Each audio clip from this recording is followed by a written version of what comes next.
दोस्तों, हम सभी लोग अपने घरों में पूजा पाठ और अपने देवी देवताओं को भोग अवश्य लगाते हैं। किंतु क्या आप जानते हैं भोग लगाने का सही तरीका क्या है? क्या आप गलत तरीके से भोग तो नहीं लगाते? और अगर लगाते हो तो क्या उसका परिणाम होता है? क्या आपके जीवन में उथल पुथल मचती है? और अगर ऐसा होता है तो गाइस, यह वीडियो आपके लिए है। तो वीडियो को अंत तक जरूर देखें और अगर चैनल पर नए हैं तो लाल बटन दबाकर सब्सक्राइब जहां लिखा है वहां दबा दें, जिससे हमारी हर एक जानकारी भरी वीडियो आप तक पहुंच पाए और आप उसका फ़ायदा उठा सकें। तो दोस्तों, बिना देर किए अब वीडियो को शुरू करते हैं। तो दोस्तों, किस तरीके से आप अपने देवी देवताओं या प्रभु परमात्माओं को सही ढंग से भोग लगा सकते हैं? हिंदू धर्म में पूजा पाठ का विशेष महत्व माना जाता है, इसलिए पूजा के दौरान कई विधि विधान का पालन किया जाता है। सनातन धर्म में पूजा के दौरान भगवान को भोग लगाया जाता है।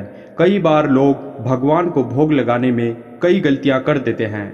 तो आपको गाइस कौन कौन सी बातों का ध्यान रखना है, अब बात करते हैं। आज हम आपको बताएंगे कि भगवान को भोग लगाते समय आपको किन किन बातों का ध्यान रखना चाहिए और सावधानी बरतनी चाहिए। सात्विक भोग गाइस, भगवान को हमेशा सात्विक भोजन लगाना चाहिए। अगर आप सात्विक भोजन के बारे में नहीं जानते तो हमारे चैनल को सब्सक्राइब करें और हमारी जो सात्विक भोजन की वीडियो है उसे देखिएगा।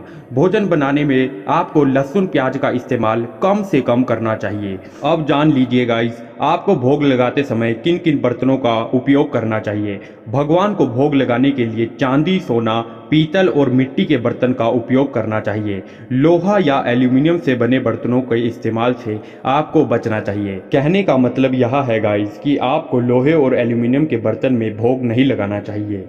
अब बात कर लेते हैं प्रसाद की। भोग लगाने के बाद प्रसाद को मंदिर में ही रखा नहीं रहने दें और ना ही भगवान के सामने से भोग को तुरंत हटाएं। कहने का मतलब है गाइस कि आपको जब भोग लगा दें तो उसके तुरंत बाद आपको भोग नहीं हटाना चाहिए। कम से कम आधे घंटे तक भोग को रखना चाहिए और आधे घंटे बाद आपको भोग को उठा लेना चाहिए और उसे सबसे पहले अपने परिवारजनों में बांट देना चाहिए। इसी प्रकार आप भोग का सही उपयोग कर सकते हैं। अब बात कर लेते हैं गाइस तुलसी की। भगवान विष्णु के भोग में तुलसी जरूर शामिल करनी चाहिए। यदि आप भगवान विष्णु को साक्षी मानकर भोग लगाते हैं तो उस भोग में तुलसी अवश्य होनी चाहिए।